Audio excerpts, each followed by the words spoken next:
The thought of retirement can be scary.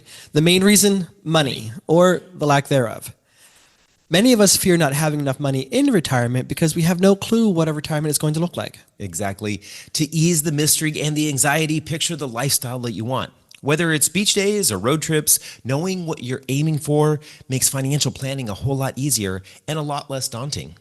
Welcome to Queer Money episode number 564. Today we're joined by retirement expert Suzanne Campi, a certified coactive coach with a unique background in fitness, business, and tech. Suzanne explains how she uses her signature retirement wheel to help her clients design the retirement they've always dreamed of. So let's spin your wheel and start planning for your dream retirement right now. You spin me right round, baby, right round like a record.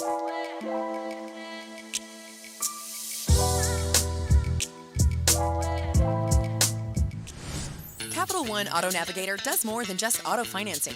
We're here to help you find a car you love, too. Shop millions of cars from thousands of dealers nationwide. Research your favorite makes and models. Explore dealers near you and more. All on Auto Navigator. Well, welcome to the Queer Money Podcast, Suzanne Campi. We're super excited to have you on the show. Thank you. Thank you. It's so nice to meet you, John and David. It's going to be fun. Likewise. Yes, definitely. I think as I share in the outset, I think that a lot of people have a lot of fear.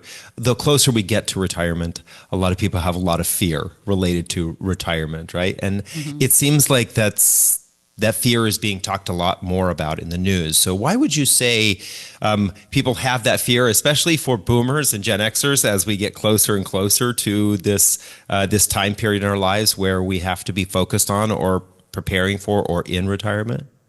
Right. You know, that's interesting you bring that up because fear is, I think we face any change with fear. It's just such a natural response. And the fear of the unknown is the worst, right? We hate not knowing exactly what we're stepping into. And you know what? People who are retiring, they've had a pretty prescribed life. They've spent 40 or 50 years just out there pounding it and knowing what their next step is. And then all of a sudden, this changes completely the whole trajectory of life, the whole trajectory of my to-do list. What am I going to do? What am I going to do? And and the word retire is almost a dirty word now. It is. We don't want to kick back. We're not going to kick back in an easy chair, right? Boomers have done everything differently since God, I'm drawing a blank on the name, since Woodstock. Yeah, right. You know, they've paved the way. They got out of suits. They made their parents crazy and the guys wore long hair. And they're going to keep doing it differently. And we don't really have role models for retirement now. Now, our parents did it very differently. They kind of hung out. And I think boomers are afraid of looking lazy. That's what they're afraid of. And I include Xers in that because Xers are right there getting ready to retire with us. Well, I appreciate that you remember that we exist because it seems like most of the media, you just go from boomers to millennials, everybody in between has been forgotten about. Yes, that is so true. And Xers, you know, I'm more of an Xer. I'm right on the edge of the boomer Xer, and I'm way more with you guys. Nice. Well, welcome to the group. We're very inclusive. Yeah, you're pretty fun. Pretty fun. It is interesting that you talk about this kind of role model or prescription. I think, you know, growing up when I was a kid, unfortunately on my father's side, both my grandparents didn't have the chance to retire. Well, I guess my grandmother did, but for a relatively short period of time. But on my mother's side, my grandparents, I think, worked all the way into their 70s and didn't have the kind of the traditional retirement. They lived in a small town, and so they kind of continued to work part time. And I think that's a little bit more like what many people are doing today. But I think the kind of the vision of retirement that I always had in my mind was leisure suits, golf carts, and the sun. Right? It was kind of this. This is what you're going to do. You're going to go and sit around and drink mint juleps and play golf and hang out with people your age in a community. And I'm thinking, I'm not opposed to that. I think that there's mint julep aspects. You had me at mint juleps, yeah. How is it that boomers and Xers, how will our retirement be different? How are we thinking about retirement being different than maybe our grandparents where they did just kind of hang out? Yeah, I don't know. My parents kind of hung out. I think we want to be up to a lot. I think boomers and Xers are just looking for their next chapter of fun, of production. They don't want to be laid out to pasture. So we're, for the most part, if we're lucky, we're in good health.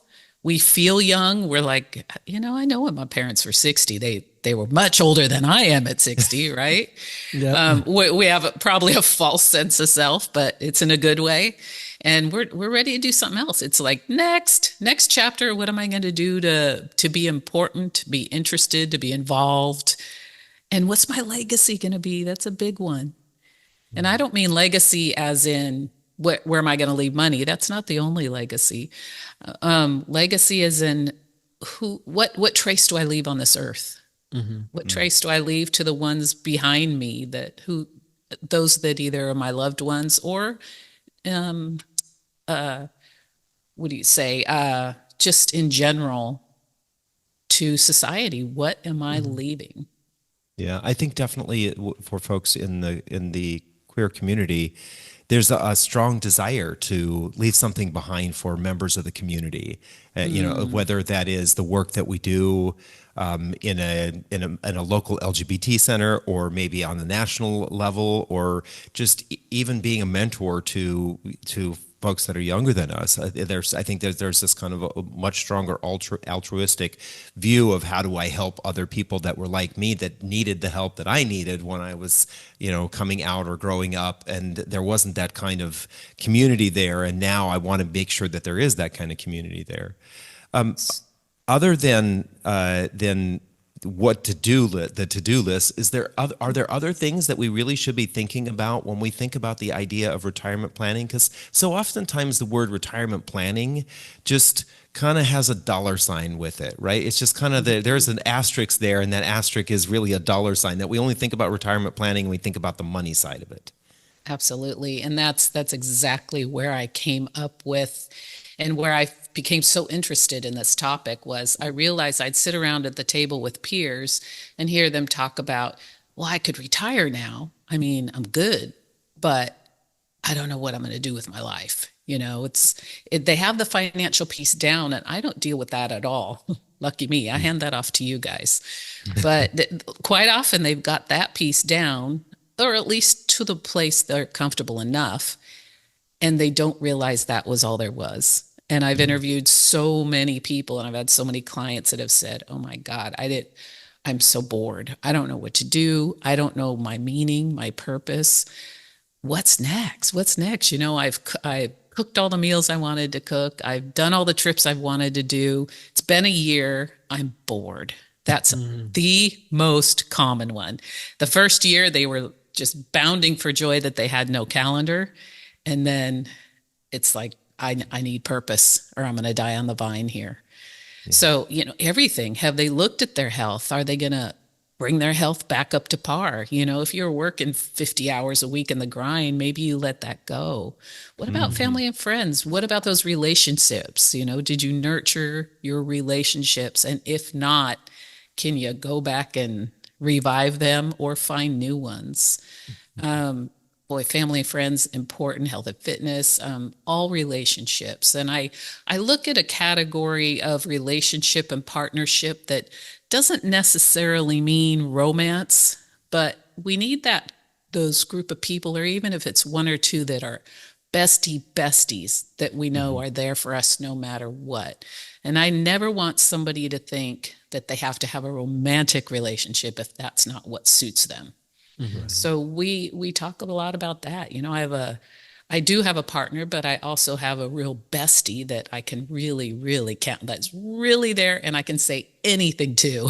And she's ride or die. If she does judge me, I don't care. It might be good. It's your ride or die. Always judges you a little bit, right? Absolutely. We can't help it. But what are you going to do to play? I always ask people, what did you do when you were a little kid and you played? And they can all think of it and come up with it. Well, could you bring that back? What if it was roller skating? What if it was, I have a hula hoop at my house just to make everybody hula hoop who comes in, because it cracks me up. Because people cannot hula hoop without a smile on their face. It's like, I never dare. I go, just hula hoop. And they're like, I can't do that. I actually got a weighted one, so it's pretty easy. But they're just right. It's like riding a bike. They get right back in the groove, big grin on their face.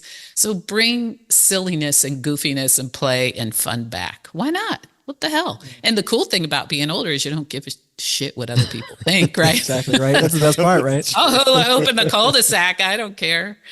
You know, we look at that piece also of spirituality. What is it for you? If it's a religion, cool. If it's self-reflection, cool. Whatever it is to you, but it's a piece of going inward and being still. And I think meditation really, really floats my boat. Mm-hmm. And that's my gig. That's what grounds me. That's how I start my day. That's what brings me back to myself. So whatever it is for you, super individual. Adventure and novelty is one of the little sections of my course and of my wheel. What are you going to do that's going to rewire your brain? You don't want to just be in another new habit that you're going to groove the same synapses and be boring again. Get out there, create something new. What's novelty? What are you going to learn to get your brain firing and have you be an exciting old person instead of a boring older person? Right. So, and then as I talked about earlier, was legacy. What are you going to give back? Nice. What are you going to give back? I remember when we lived in Asia, my kids were little, and we were only there for 2 years. And I said, whatever you do, make sure this place is better because we were here, even if it's like pick up a wrapper. So what are you going to do to make sure this place is better when you leave it? Nice. Yeah. With no fees or minimums and no overdraft fees, banking with Capital One is the easiest decision in the history of decisions. That's banking reimagined. What's in your wallet? Terms apply. See CapitalOne.com/bank for details. Capital One, N.A., member FDIC. So, a couple of things that you're talking about here remind me of, we watched the documentary and TV series around blue zones. And this idea of folks living into their late 90s, early hundreds, and it was that they had an active life, right? A lot of them were doing some sort of physical activity, even if that was they had to climb 3 flights of stairs to get to their apartment every day, or go, right, several times a day, and having a really, really strong social group, and they had something that they were doing that was purposeful in their lives. And I think that that seems to be most of the time when we were looking at it seemed like they were looking at other cultures outside of the United States. I know that there are a couple of pockets here in the United States, but it seems there's one in Boulder and one near San Diego. I don't think San Diego proper. Yeah, it just seems like that kind of like what you're talking about has our lifestyles in the United States, especially, are so geared frenetic. And geared towards work, right? We are raised from childhood through school. It is, you're a worker. You will be a worker for the rest of your life. And when you, as you said it, when you're done being a worker, you're put out to pasture, and we don't really care about you anymore. And that I think that means that a lot of us don't really think about. We all dream of retirement. I think most of us, because we do want that grind to stop. We want that to get off the wheel. We need a break. We need a break longer than a week or 2 weeks at most. We want a real break, and then our minds go blank, as you've said. At what now? Right. That blue zones things is fascinating, isn't it? And the number one thing these folks needed, or what they had in common, was community, right? It was community. And that's what we talk about, is nurturing that community. Of course, walking. I think they said that only something like 30 minutes of walking a day is all you really need. I'm like, all right. Yeah, that's easy. Yeah, none of the people really had an exercise program. They just had active lifestyles. And sometimes that was horse riding. Sometimes that was walking, like you said. I think a couple people they were actually making some food from scratch, I think, down in South America. So they were like rolling it out on like rolling out this maize or whatever into food. And it was just that active doing that 2 or 3 hours a day. That'll get your heart moving. Yeah. exactly. I'm curious. Yeah. You talked about community several times, and more and more studies come out show that especially Americans are lonely. I think there was just a report that came out like 40 something percent of Americans, adult Americans, haven't made a new friend in the last 5 years, and I think that's been exacerbated since COVID, and politics is making us a little bit edgy about being around people we don't know or who indicate that they might not necessarily align with us 100%. How do you foster that sense of community? Because it's easy that when you get dropped off in the sandbox when you're a toddler, like, okay, you're just friends with everybody who's also in the sandbox. But when you're like 60 years old, you've got like all this baggage. You're definitely confident in who you are as a person and what you believe in. How do you make new friends when you're that old and so no longer your social life isn't coupled with your work life? Right, right. You know what? I'll speak personally. I moved to a new area about 2.5 years ago, and I started joining meetups for things I was interested in. Go do what you're interested in, and then you're at least hitting that one, throwing that one stone on it. And mine was I took sailing lessons. I joined hiking groups. I joined hiking groups, so many of them, and I hiked so many times with people and just started chatting. It's up to you to be flexible too. I know we tend to get stuck in our ways the older we get, and we tend to want to go down that lane. I'm trying even with politics now. It's so freaking polarizing. I don't want to be that person. I know those people who I'm not talking to him anymore because he's a you know what. And we got to have something in common. If we want to draw that hard and fast line, that's fine, but you may be lonely when you're older. And I know politics is just so huge right now, but even other small things. Well, that person has grandkids and I don't have grandkids, so we don't have anything to talk about. No, you probably do. So I think people need to work at it. I think we need to not, they say, nerve cells that wire together and synapses that wire together, fire together. If you stay in that same groove and you're only with people that are yes men to you, you're going to get a little boring. Once again, I fear the boring. I fear being a boring old person that everybody runs from when you show up. Do you think that is an important thing for those of us in the LGBT community, that we could, when we start thinking about retirement planning for ourselves, that it may make sense for us to be open to broadening our horizons? Absolutely. Especially if you've been in the groove of only being with LGBTQ friends. There's other people there are a lot of allies out there. And I know I could speak for myself in California. Most people don't blink an eye when I mention my female partner. They're just not really spending a lot of time being polarized about that. I absolutely, I think most LGBT people don't live in that bubble of only the queer community. But I know for myself, I have friends in both communities. And in fact, I could stand, like I told you, I was so excited last night, accidentally stumbling upon a gay theater, that it was so nice for a change to be around just gay folks. And I don't do that enough. So keeping both sides going. Absolutely. And in retirement also, I think it's important that our community, they do find other folks in their community, because I know many gay people that pretty much all their friends are straight. And just because that's who they met, and that's the way it rolls. It's important to tap into our own community, and like you said, create legacy there too and give back to it. Yeah, I think one of the questions that we get a lot, and folks, you've heard us say this so many times. One of the questions we get about retirement is, where can I retire that is both affordable and friendly for LGBT people? Because when you look at most retirement areas in the South, in the Sun Belt, they at a state level, at a political level, oftentimes they're not the most welcoming places. And I think that's why many of us gravitate towards wanting to be in a community that is somewhat of a bubble, right? Where we feel, as our bodies change, We may not have the confidence in being able to weather something if there was a physical attack, right? So we want to be more protected and around that kind of community.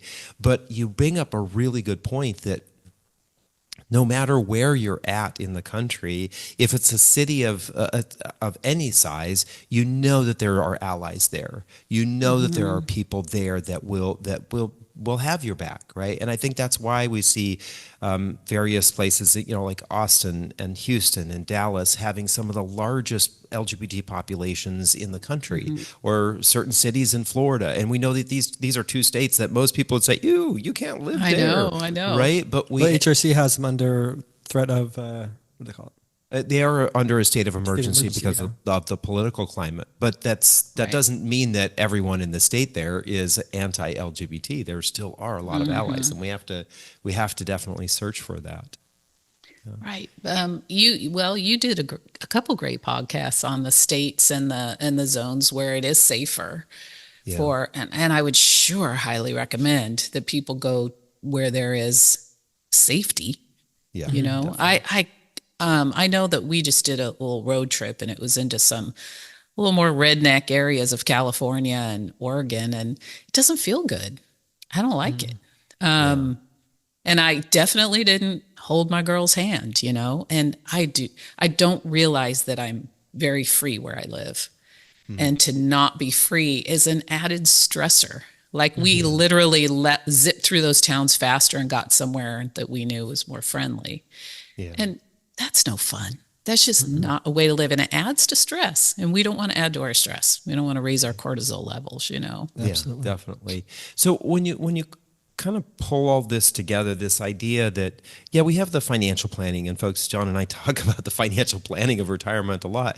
You're talking about life planning in a large degree here, right? Outside of the finances. Yeah, the financial, your financial capabilities are going to have an impact on what you can do with your life. But how long in advance should somebody start thinking about what their life is going to look like in retirement?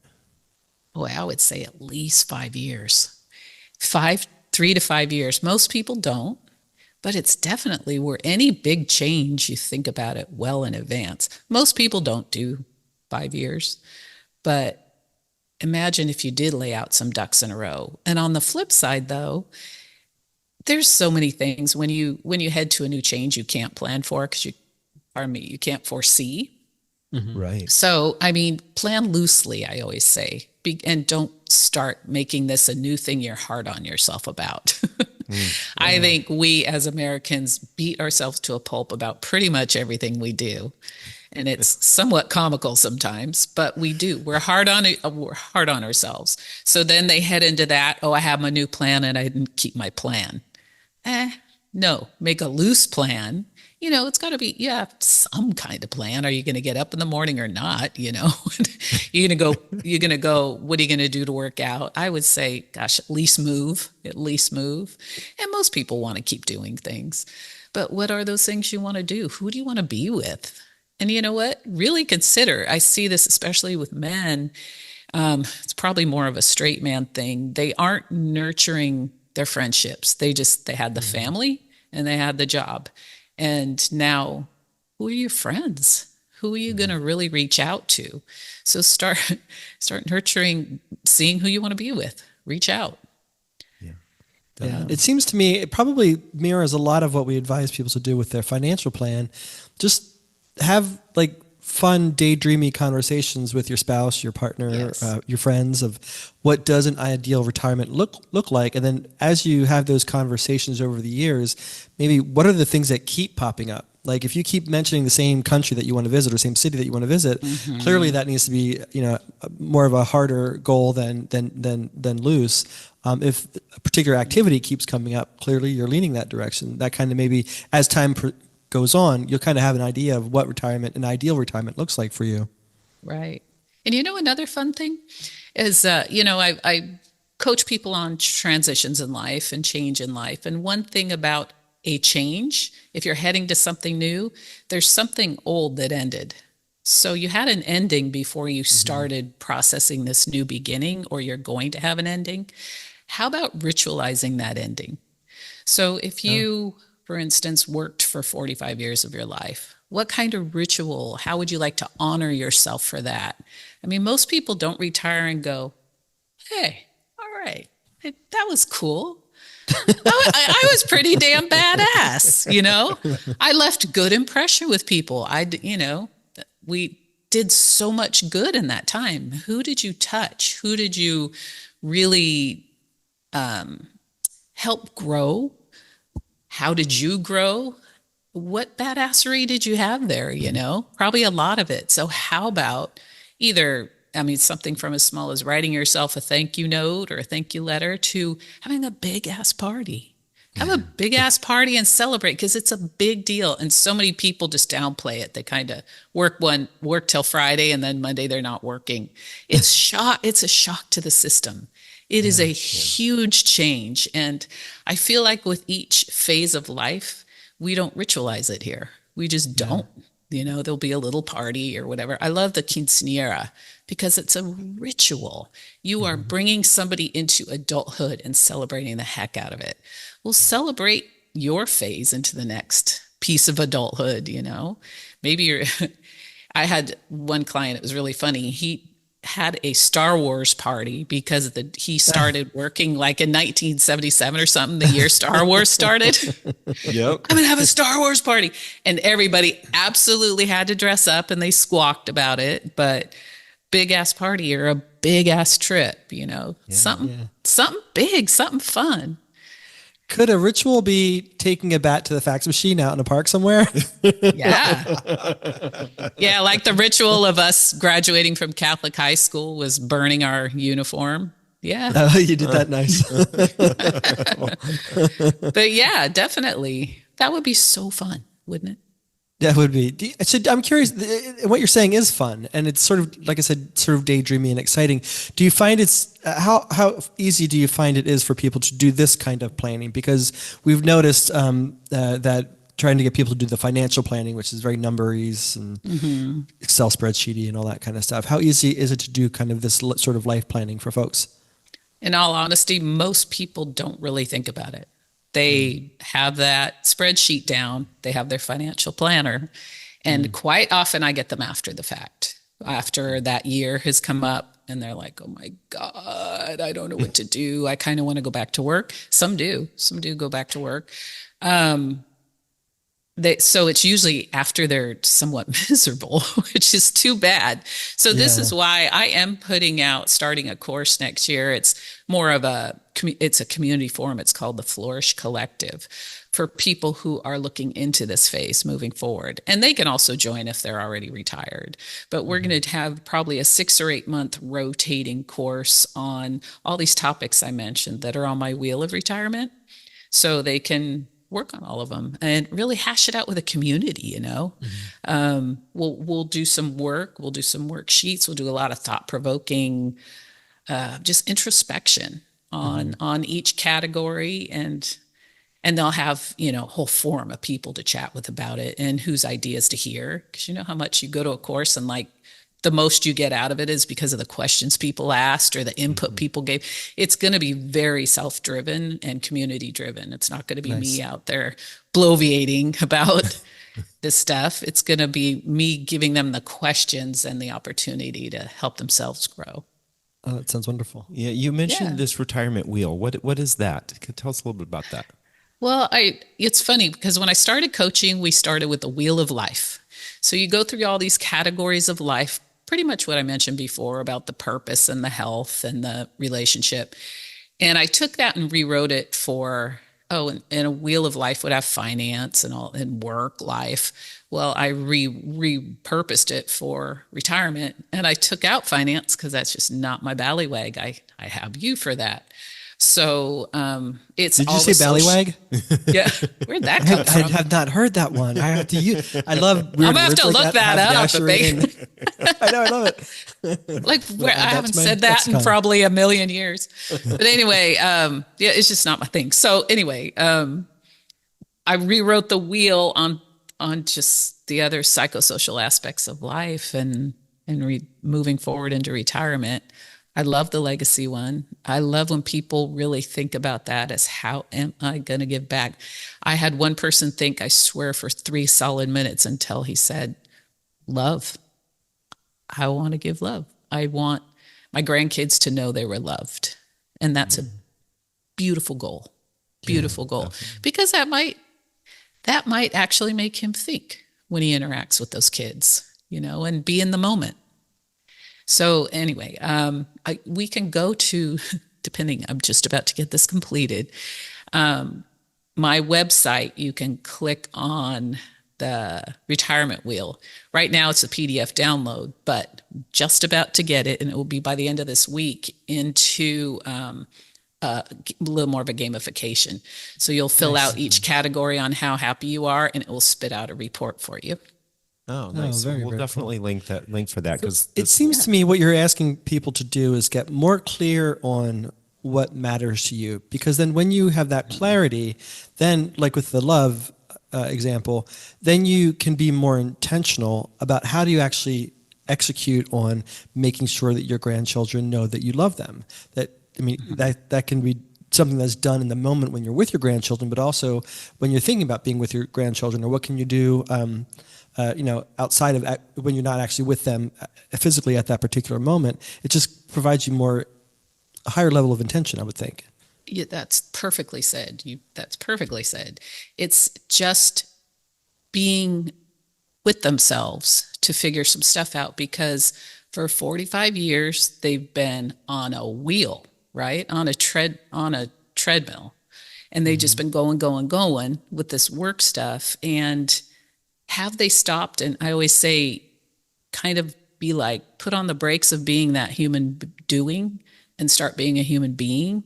Mm-hmm. So coming back into yourself and really thinking of what you need for you could be it's so brand new to people. It's kind of shocking, because I'm lived a bit in the, as they say, woo-woo world or more mindful world for quite a while. So it's a bit second nature to me, although it's a constant practice.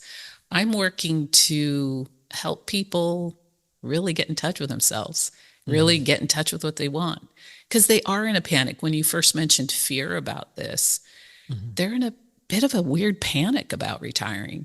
So once they kick back and realize, oh, so I get to just listen to myself here, it's I'm something other than a worker. Yeah. I'm not my job. Yeah. Who am I going to be? They panic it. They're not going to be important anymore. Well, all of a sudden they don't give a shit if they're important. It's like, screw that. That was so superficial. Yeah. Now I'm just looking inward. It's fun to see the lights go on. It really is. I bet. Yeah.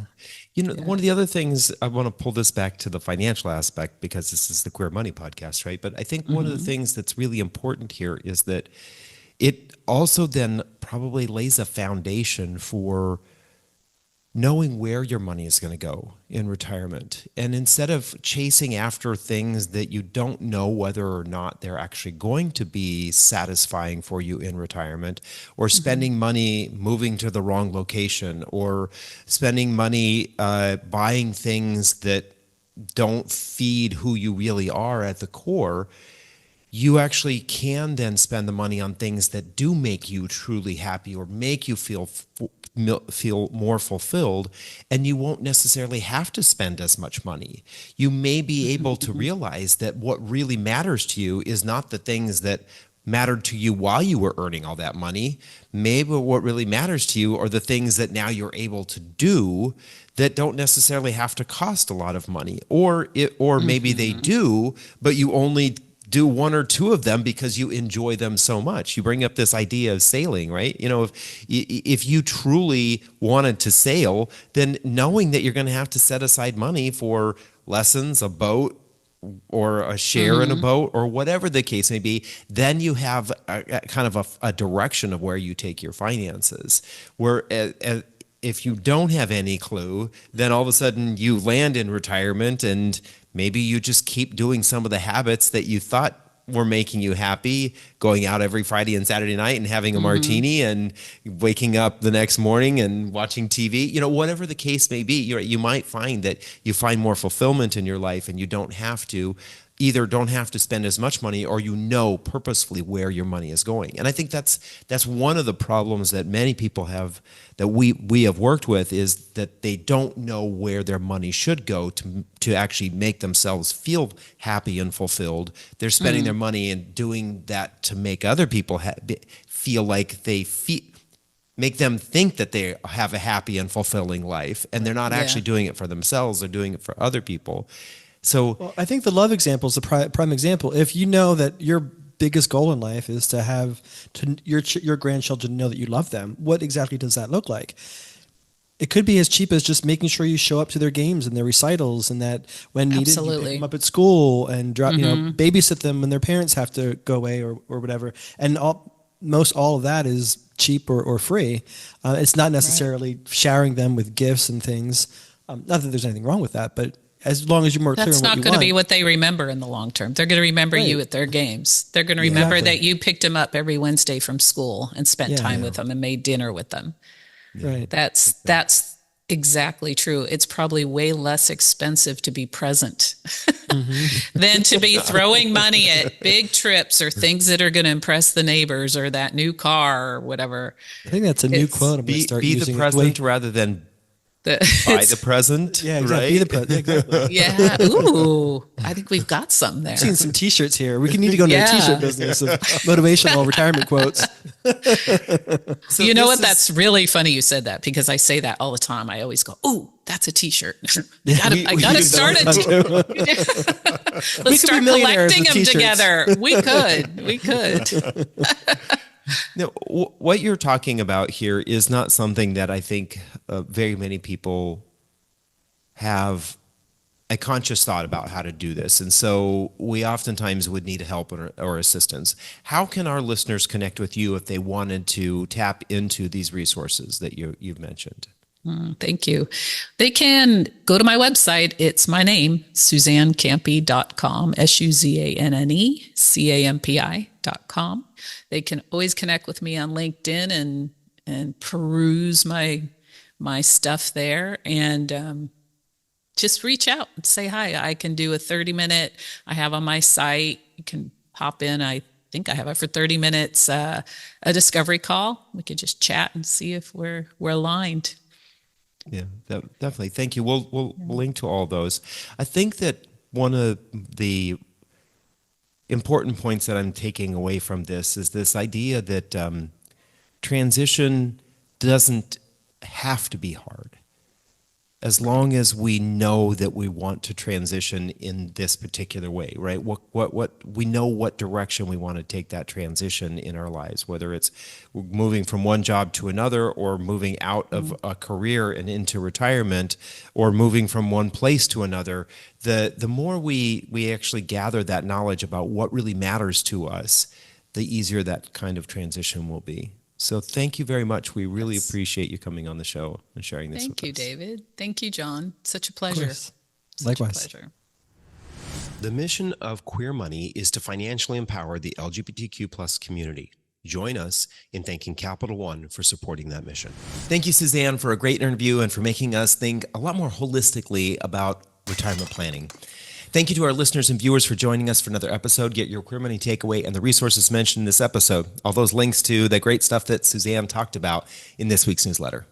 Then join us this Thursday for another quick hit on improving your retirement security, and next Tuesday when we dive deeper into another LGBTQ plus money topic. Have a great week, and until next time, stay fabulous.